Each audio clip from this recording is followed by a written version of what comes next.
Halo trainee, dan selamat datang kembali di CDTITB 2026. Nah, kemarin kan kita udah belajar banyak banget nih tentang konsep adaptif, dari konsep adaptif sendiri, terus college adjustment, terus ada juga penerapannya kayak games virtual kemarin, ada juga refleksi. Nah, sekarang aku mau buka sesi tanya jawab nih. Ada nggak yang kalian mau tanyakan? Kak, aku mau tanya. Kayaknya aku gak perlu amat deh konsep adaptif ini. Soalnya di SMA aku baik-baik aja. Lagian belajar tuh kan ya gitu-gitu aja. Banget sih, wajar banget kamu ngerasa cara kamu ini udah nyaman dan efektif. Apalagi cara ini udah berhasil bawa kamu ke ITB yang katanya institut terbaik bangsa. Nah, tapi kemarin kita kan udah belajar juga nih soal perbedaan antara SMA dan kuliah. Mungkin kalau di SMA, gurunya bakal ngajarin kamu sambil ngerti. Tapi kalau di kuliah, itu mungkin ada beberapa dosen yang cuma bakal ngasih materialnya. Untuk pembelajaran itu sendiri harus dilakukan secara mandiri. Nah, disitulah proses adaptasi ini diperlukan.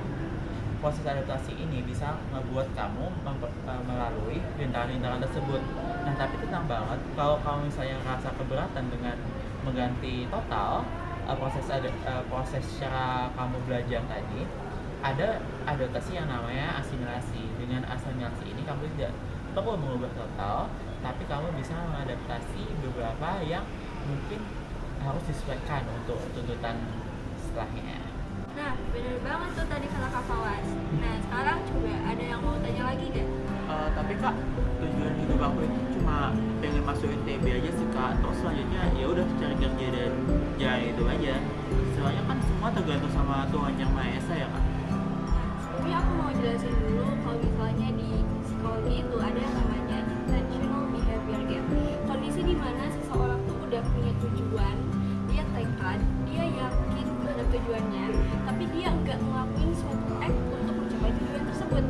Bekerja dan berserah diri kepada Tuhan Yang Maha Esa itu merupakan suatu tindakan yang mulia, tapi tetap saja kita harus punya suatu arah yang jelas dan juga ikhtiarnya terlebih dahulu. Oleh karena itu di sini kita bakal memperkenalkan kalian ke suatu framework bernama SMART Goals. Benar banget nih kata Kak tadi soal smart goals dan tujuan hidup ya. Nah, sekarang kita bakal masuk ke sesi games nih. Nah, dari ketentuan yang udah ditentuin di slide tadi, ada yang mau ditanyain nggak? Apaan sih games males banget. Kak, aku gak mau nyari anak panah deh. Aku maunya puasa aja, nahan lapar. Kepikiran aja sih buat puasa. Nah, tapi coba kita cek lagi apa intensi sebenarnya dari games tadi. Nah, games tadi itu salah satu dari banyaknya contoh tantangan yang bakal kamu hadapi di masa kuliah nanti.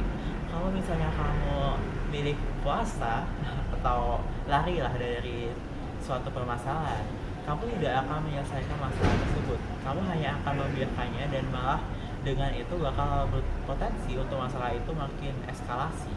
Nah, dari situlah pentingnya untuk adaptasi. Ketika dihadapi masalah, kamu tidak boleh lari dari masalah tersebut. Kamu harus berani untuk menghadapi masalah tersebut dan cari jalan keluar yang sekiranya cocok. Boleh kalau kamu ingin istirahat dan take a rest sebentar, malah disarankan banget agar kamu tidak gegabah dalam menghadapi suatu masalah. Tetapi kamu tidak boleh lari sepenuhnya dan meninggalkan tanggung jawab kamu gitu. Oke semuanya, gimana, seru gak tadi gamesnya? Seru. Oke, nah kira-kira dari semua kegiatan yang udah kita lakukan dari tadi, apa ada yang mau ditanyain nggak? Tapi kak, aku nggak yakin udah dapet teman yang deket banget nanti di kuliah. Kalau di SMA tuh aku udah ada bestie kak, kangen banget sama mereka deh. Oke, aku paham. Beradaptasi dengan orang-orang yang ada di lingkup kuliah itu bukan berarti kamu harus melepas dengan bestie untuk teman-teman kamu terdahulu seperti itu. Tapi kamu tidak hanya bermain di kelompok kecil, kamu tidak boleh hanya bermain di zona nyaman kamu. Kamu harus mengenal, memperluas relasi kamu untuk menggali lebih banyak lagi wawasan-wawasan yang ada di luar zona nyaman kamu. Takut banget kak kalau misalnya aku gak bisa adaptasi, soalnya kan katanya belajarnya ngebut ya, terus aku takutnya nanti nilaiku jelek. wajar banget kalau kamu rasa takut dan cemas akan hal ini, apalagi kita lagi ada di masa transisi yang pastinya udah kita bahas tadi itu beda banget sama zaman SMA dulu.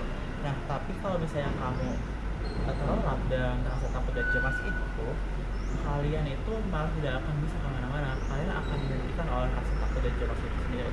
Nah hal terbaik yang bisa kalian lakukan adalah menerima dan mengelola emosi kalian tanpa menghakimi diri sendiri. Nah, setelah kalian mengolah emosi kalian, kalian bisa alihkan energi tadi untuk melakukan hal-hal yang bisa kita ubah. Contohnya adalah seperti mengatur jadwal, mengubah cara belajar, dan mencari teman-teman untuk dukungan. Nah, di sini juga penting untuk ingat bahwa kalian tidak pernah sendiri. Kita sebagai ITB adalah satu kesatuan civitas akademika yang saling membantu satu sama lain. Nah, kalian bisa dari situ kalian bisa bersikap proaktif untuk mencari dukungan kalian sendiri. Nah, dengan begitu kalian bisa melakukan proses adaptasi yang maksimal. Nah, kini aku paham nih terkait si